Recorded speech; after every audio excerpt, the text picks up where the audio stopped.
Hello sir வணக்கம் sir. சொல்லுங்க. வணக்கம்.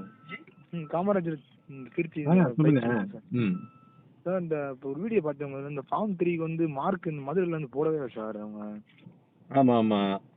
நான் அது கேட்டேன் சார், அப்பயும் கேட்டேன் சார். இந்த மணிக்கு சார் சார் போட்டு நீங்க எடுத்துட்டு போயிட்டு அந்த பிடிஎஃப் அந்த இது இருக்குல்ல, நான் அந்த இன்ஃபர்மேஷன் ப்ரோச்சர் இருக்குல்ல, ஆமாம் சார். அதில் அந்த பேஜில் கொடுத்துருப்பாங்க பார், பல்கலைக்கழக விளையாட்டு போட்டிகளுக்கு 1 மதிப்பெண்கள் இருக்கும். சார் ஃபிசிக்கல் முடிஞ்சு சார். அது முடியிட்ட ஒன்றும் பிரச்சனை இல்லை. அந்த ஃபார்மை எடுத்துக்கிட்டு சரிங்க சார். அந்த ஃபார்ம் ஒரு பிரிண்ட் எடுத்துக்கிட்டு ஒரு லெட்டரில் எழுது, இந்த மாதிரி வந்து நான் கலந்துக்கிட்டேன், எனக்கு இந்த ஃபார்ம் 3 சான்றிதழுக்கு 1 மதிப்பெண் வழங்கணும்னு சொல்லிட்டு டிஎன்யூஎஸ்ஆர்பி இன்ஃபர்மேஷன் ப்ரோச்சரில் கொடுத்துருக்காங்க. ஆமாங்க.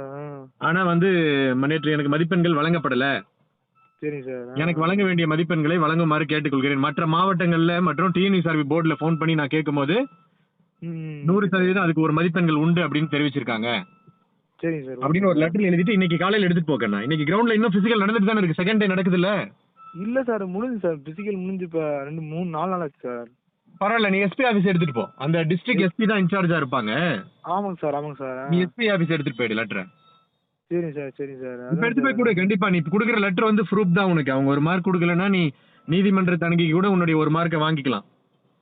அதான் சார் இப்போ கேட்டேன் நான். அப்போ பண்ணும்போது எனக்கு புரியுதுங்கண்ணா, நீ டைம் வேஸ்ட் பண்ணாத, நீ எடுத்துட்டு போ.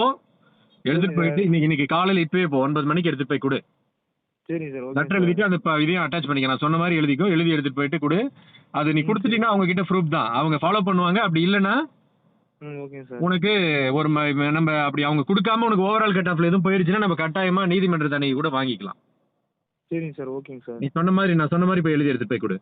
Okay sir. நான் வந்து இந்த தேதியில வந்து நான் டிஎன்எஸ்ஆர்பி 2ஆம் நிலை காவலர் உடற்தகுதி தேர்வுல இந்த மைதானத்துல கலந்துக்கிட்டேன். எனக்கு வந்து என்னுடைய ஃபார்ம் 3 சான்றிதழுக்கு வந்து 1 மதிப்பெண்கள் சிறப்பு மதிப்பெண்கள் பிரிவுல 1 மதிப்பெண்கள் வழங்கப்பட வேண்டும்.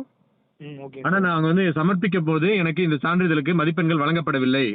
ஆனால் டிஎன்யூஎஸ்ஆர்பியோட இந்த தகவல் சிற்றறிக்கையில பார்க்கும்போது அதற்கு 1 மதிப்பெண்கள் வழங்கப்படும் என்று தெரிவிச்சாங்க. மேலும் நான் டிஎன்யூஎஸ்ஆர்பி போர்டுக்கு ஃபோன் பண்ணி கேட்டேன். ஃபோன் பண்ணி நிறைய பசங்க கேட்டாங்க. ஆமா கொடுக்குறாங்க. ஓகேங்க சார். ஓகே. ஃபோன் பண்ணி கேட்டேன்.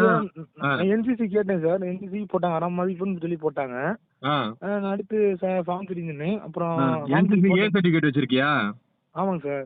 சரி, 1/2 மார்க். ஃபார்ம் 3 அவங்களுக்கு தெரியாதுக்கண்ணா. ஒரு சில பேருக்கு, அவங்க புதுசா வர்றவங்களுக்கு அதெல்லாம் கண்டுக்க தெரியாது. அவங்க நான் சொன்னேன், நீ ஸ்போர்ட்ஸ் கோட்டா தம்பி அப்படின்னு சொன்னாங்க சார். அவங்க சொன்னாங்க. சொல்லிட்டு அப்புறம் அவங்க குறிச்சாங்க சார், இந்த ஸ்போர்ட்ஸ் இருக்கு சார் அப்படின்னு சொல்லி காமிச்சீங்க. இல்ல கடைசி 2 காலம் சார். ஸ்போர்ட்ஸ் வந்து அது 5 வருஷத்துக்குள்ள கொடுக்கறது தம்பி. இது வந்து நீ உனக்கு எலிஜிபிலிட்டி இருக்கிற வரைக்கும் இதுக்கு சிறப்பு மதிப்பெண் கொடுக்கணும். உன்னுடைய நீ விளையாட்டுல சிறந்த விளங்கினதுக்காக கொடுக்கக்கூடிய அந்த சிறப்பு மதிப்பெண் அது. நீ எடுத்து போய் கொடுக்கணும். டைம் வேஸ்ட் பண்ண வேண்டாம் சார். எலிஜிபிள் இருக்கு சார். அப்ப அவங்க ஆட்டோமேட்டிக்கா கன்சிடர் பண்ணிடுவாங்களாங்க? இல்ல, கொடுக்க மாட்டாங்க.